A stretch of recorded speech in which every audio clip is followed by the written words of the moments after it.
во склоп на Зелената недела организираме настан кој што сега ќе се прикажува филм за електроника и електронски отпад, а исто така и по повод меѓународниот ден на озонот ќе има и читање на тема за озонот.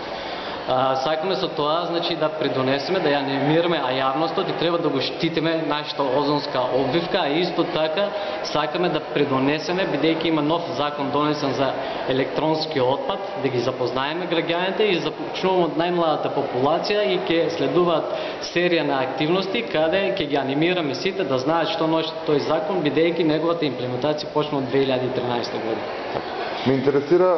бидејќи долги години работите во делот на екологијата, колку имаме висока еколошка свест конкретно во Струмица? Па јас може да кажем, значи, од наше искуство дека релативно сум задоволен, бидејќи секој ден се подобруваме, има еколошка свест, но има, значи, простор да се подобриме и понатаму да бидеме уште подобри, бидејќи свесни сме дека нели нашиот град е чист, меѓу најчистите, затоа и доби некои награди од Министерството за екологија, но може и подобро.